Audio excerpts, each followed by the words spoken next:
पहले तो ये बताए क्लियरली कि कितनी मौतें हुई है, ठीक है ना। अभी तक ये नहीं बता रहे कि अभी एक न्यूज़ आ रही है अनऑफिशियली, संभवी करके लड़की, उसकी जो बॉडी है वो उसके फैमिली वालों को अनऑफिशियली हैंड ओवर कर दी गई है। वो कहाँ की है वो नहीं बता रहे सब कुछ। इतने बच्चों की हम मानते हैं कि 15 से ज़्यादा बच्चों की मौतें हुई है और ये नहीं बता रहे। मैं कह रहा हूँ ना, अनऑफिशियली उनके फैमिली वालों को बॉडी दी जा रही है। सिस्टम पूरी तरह फेल है, सबकी जेब गरम है। जिस तरह बच्चा क्या उससे पूछो ना, कंपनसेशन क्या है। अभी 3 दिन 4 दिन पहले नीलेश करके जो यूपीएससी 5th अटेम्प्ट में मेंस लिख रहा था बेचारा, वो उसका शॉर्ट सर्किट से करंट लगे से मौत हो गई पटेल नगर, वेस्ट पटेल नगर में, ठीक है। तो ये, लेकिन उसके लिए कोई रिस्पॉन्सिबिलिटी नहीं। ये तो अभी जब 3 आए ना तो इनको थोड़ा लग गया कि भाई अब ये रिवील नहीं करना चाहते क्योंकि ये बवंडर हो जाएगा। 3 बता के बात बच्चों को सबको गुमराह कर रहे हैं कि भाई 2-3 दिन में निपट जाएगा मैटर, और कि हम वापस अपना जो ये गोरख धंधा चला रहे हैं वो ऐसे ही हम चलाते रहेंगे। नमस्कार, आप देख रहे हैं कैपिटल टीवी और मैं हूं आपके साथ परवीन शेख। दिल्ली में हुए कोचिंग सेंटर हादसे ने पूरे देश में हड़कंप मचा रखा है और इस वक्त हम राव आईएएस कोचिंग सेंटर, यहाँ पर सैकड़ों की तादाद में छात्र मौजूद हैं जो अपनी मांगों को लेकर अड़े हुए हैं। सबसे पहले क्या मांगे हैं आपकी? जो स्टूडेंट्स की, जिन लोगों की डेथ हुई है, जो एक्सीडेंट नहीं था, ये जानबूझकर किया गया था ये सब, कि उनको कंप्लेंट करते हुए भी उन्होंने ठीक नहीं कराया। जो अंडरग्राउंड उनका लाइब्रेरी था, उस चीज़ को उन्होंने सही करना चाहिए था, जो बाद में भी नहीं होते हुए अभी जो उनकी डिमांड्स है, जैसे स्टूडेंट्स की डिमांड्स है कि 5 करोड़ रुपए मिलने चाहिए जिन लोगों की डेथ हुई है। मैम, उनकी लाइफ की वैल्यू नहीं अपन पैसों में नहीं गिना सकते, लेकिन जो इन लोगों की डेथ हुई है इसका कंपनसेशन उनकी फैमिली को मिलना चाहिए और जो भी इसमें पीड़ित परिवार को कंपनसेट मिलना चाहिए। क्या नाम है आपका? नमस्ते, मेरा नाम आर्यन चौधरी है। आर्यन, यहाँ पर जिस तरह से ये पूरा चल रहा था, इसकी किशोर नाम के जो छात्र उन्होंने शिकायत भी की थी, क्या लगता है क्या ये पूरा मिली भगत थी प्रशासन की? क्योंकि बिना करप्शन के तो ये इतना बड़ा जो पूरा कारोबार चल रहा था वो पॉसिबल नहीं है। ये जो घटना हुई, कहीं ना कहीं जो प्रशासन है, ये प्रशासन की गलतियों की वजह से घटना हुई। कहीं ना कहीं जब ये कोचिंग संस्थान परमिशन के लिए गए थे तो इनको अप्रूवल किसने दिया? अगर बेसमेंट में ये, जिसमें स्टोरेज सामान के लेने के लिए बेसमेंट बनाया गया, उसमें आप लाइब्रेरी चला रहे हो, ये कितना बड़ा विषय। इसमें जांच क्यों नहीं हुई?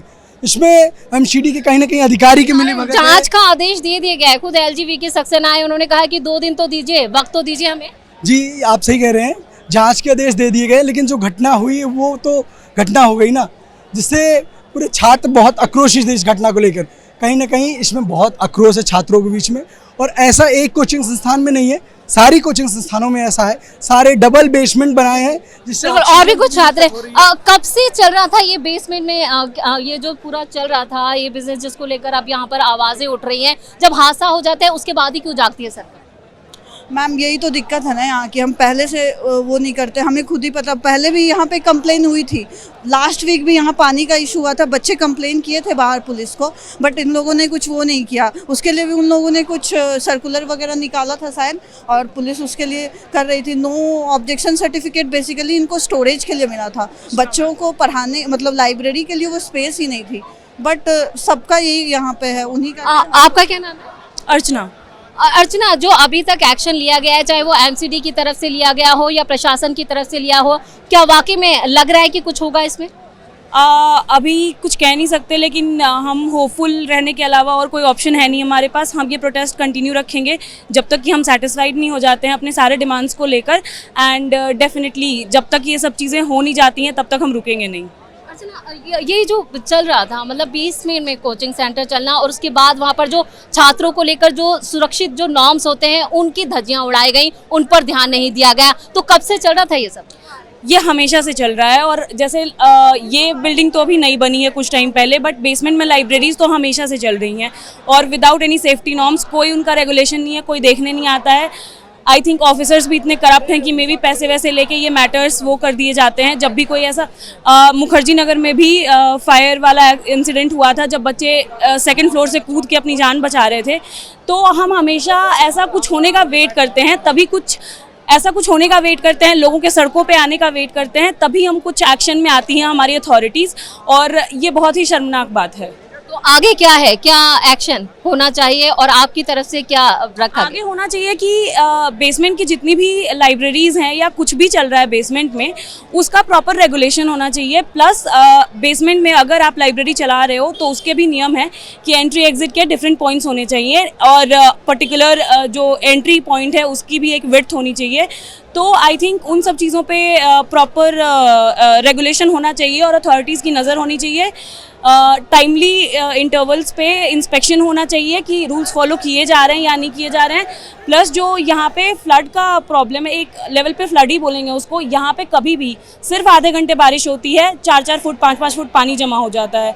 तो क्योंकि ड्रेनेज हमारा क्लियर नहीं है यहाँ पे, तो उन चीज़ों का ध्यान देना चाहिए। 10 साल से आम आदमी पार्टी की सरकार है दिल्ली के अंदर, एमसीडी में भी अब आम आदमी पार्टी सरकार है, लेकिन उसके बावजूद इन 10 सालों में ड्रेनेज या कहें कि ये जो पाइप की सफाई या बरसात से पहले जो होने चाहिए वो काम नहीं हुए। क्या इसको लेकर कभी कंप्लेंट नहीं की गई? कंप्लेंट हमेशा हुई है, बिल्डिंग्स को भी लेके। इनफैक्ट स्टूडेंट्स ने आरटीआईज डाली हैं, लोकल रेसिडेंट्स ने डाली हैं, बट कभी कोई एक्शन नहीं हुआ। आप यहाँ के रहने वाले, ये लोकल हैं आप यहाँ का? क्या नाम है आपका? मुकेश। मुकेश जी, ये कितना बड़ा फॉल्ट है यहाँ पर एमसीडी का और आम आदमी पार्टी सरकार की तरफ? मैडम ये सिस्टम की फेलियर है, पूरी तरह फेलियर है। क्या होता है, ये अफसर लोग पैसे ले लेते काम करवाते हैं। सबको पता है कि ये सब बिल्डिंग कंस्ट्रक्शन, अब देखो ये नई बिल्डिंग बन रही है, पूरी तरह इलीगल है। आगे देखो एनक्रोचमेंट, आज इन्होंने एक्टिविटी करी और वो एनक्रोचमेंट उन्हें नज़र नहीं आया, ये दिखावे की एक्टिविटी है, एक्चुअल में कोई काम नहीं है, ना होगा, क्योंकि सिस्टम पूरी तरह फेल है। सबकी जेब गर्म है, कोई हो, बड़े से बड़ा अफसर, छोटे से छोटा अफसर, सबकी जेब गर्म। जेई और एई को आज सस्पेंड किया, पर उससे ऊपर अथॉरिटीज, उनको क्या किया? उनको तो नेता आए, एलजी साहब आए, आके चले गए, क्या उन्होंने दिया? वो तो कहते कंपनसेशन। जिस तरह बच्चा क्या उससे पूछो ना, कंपनसेशन क्या है? इतने स्टूडेंट बैठे हैं, मेरा बच्चा भी आज पास आउट किया, अभी किया, ग्रेजुएशन हुआ है, तो वो भी हो सकता था, क्या पता। मेरे बच्चा पीछे स्कूल में पढ़ता है, 10th क्लास में, स्टैंडर्ड में। पर ये सिस्टम की पूरी तरह फेल रही है, मैं तो मानता हूँ। और जितने इलीगल हैं, कुछ रेजिडेंट भी यहाँ जो लोग हैं वो लालची हैं, वो छोटे छोटे कमरों में लोगों को, और स्टूडेंट्स का भी फॉल्ट है, क्योंकि छोटे छोटे बच्चे, स्टूडेंट्स के पास पैसे बहुत हैं।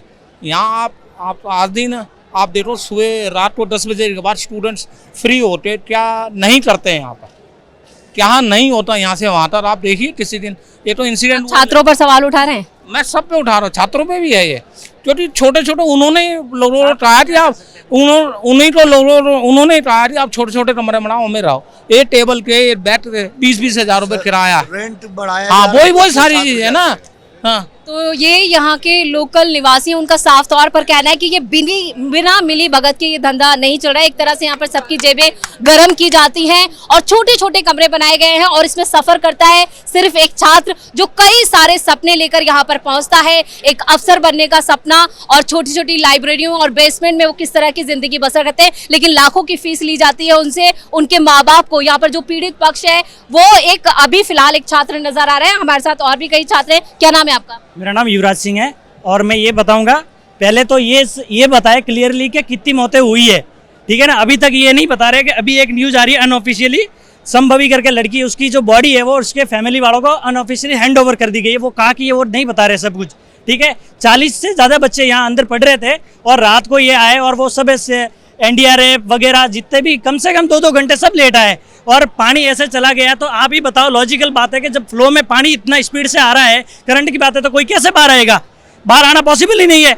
और ये सब 3 बता के बच्चों को सबको गुमराह कर रहे हैं कि भाई 2-3 दिन में निपट जाएगा मैटर, और कि हम वापस अपना जो ये गोरख धंधा चला रहे हैं वो ऐसे ही हम चलाते रहेंगे। लापरवाही किस? लापरवाही सरकार की भी है और लापरवाही कोचिंग वालों की भी है, क्योंकि कोचिंग वाले सिर्फ उसी को इम्पोर्टेंस देते हैं जो पैसे देते हैं, और लापरवाही उन लोगों की भी है क्योंकि यहाँ जो है ना, जितने भी फ्लैट्स बने हुए उनको सिर्फ कोई मतलब नहीं है। 40,000 50,000 ORN में तो ये हालात है, ऐसे रेंट लेके बच्चे कैसे हालातों में रह रहे हैं, उनको कोई फर्क नहीं पड़ता कि सेफ्टी कैसे। अभी 3-4 दिन पहले नीलेश करके जो UPSC 5th अटेम्प्ट में मेंस लिख रहा था बेचारा, वो उसका शॉर्ट सर्किट से करंट लगे से मौत हो गई पटेल नगर, वेस्ट पटेल नगर में, ठीक है। तो ये, लेकिन उसके लिए कोई रिस्पॉन्सिबिलिटी नहीं। ये तो अभी जो 3 आए ना, तो इनको थोड़ा लग गया कि भाई अब ये रिवील नहीं करना चाहता, क्योंकि ये बवंडर हो जाएगा अगर ज़्यादा हो गई तो। इतने बच्चों की हम मानते हैं कि 15 से ज़्यादा बच्चों की मौतें हुई है और ये नहीं बता रहे। मैं कह रहा हूँ ना, अनऑफिशियली उनके फैमिली वालों को बॉडी दी जा रही है और उनको भी ऐसा कर रहा है कि उनको कहीं यही मीडिया के सामने नहीं आने दिया जा रहा है। ये बात है ना, तो कोई मीडिया भी बड़े नेशनल मीडिया नहीं उठा रहा है ये बातें उठानी चाहिए। दूसरी बात ये है, ये जो कोचिंग वाले जितने भी है ना, ये जितने भी कोचिंग वाले हैं, सबके सेम सिस्टम चल रहा है। सबके बेसमेंट में ना कि सिर्फ लाइब्रेरी है, सबके बेसमेंट में क्लासेस चल रही है।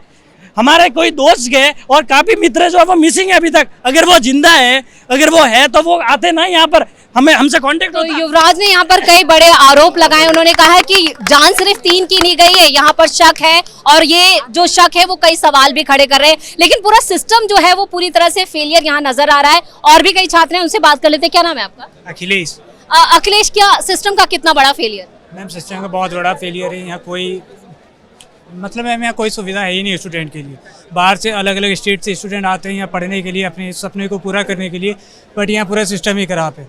माँ बाप अपने बच्चे को भेजते हैं यहाँ ताकि वो उनका बेटा IAS IPS बने, देश की सेवा करे, बट मैम यहाँ तो कुछ स्टूडेंट का सेफ है ही नहीं है। तो सुविधा के नाम पर यहाँ पर कुछ नहीं है, लेकिन लाखों की जो कमाई है वो की जाती है, छात्रों से लाखों रुपए वसूले जाते हैं।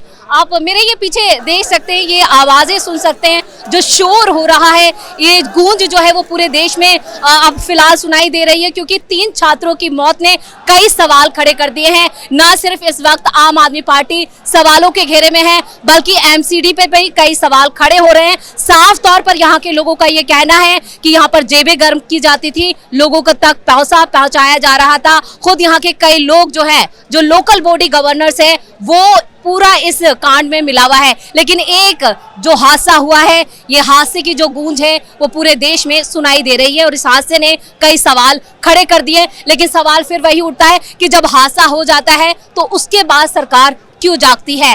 कैमरामैन अशोक के साथ परवीन शेख, कैपिटल टीवी।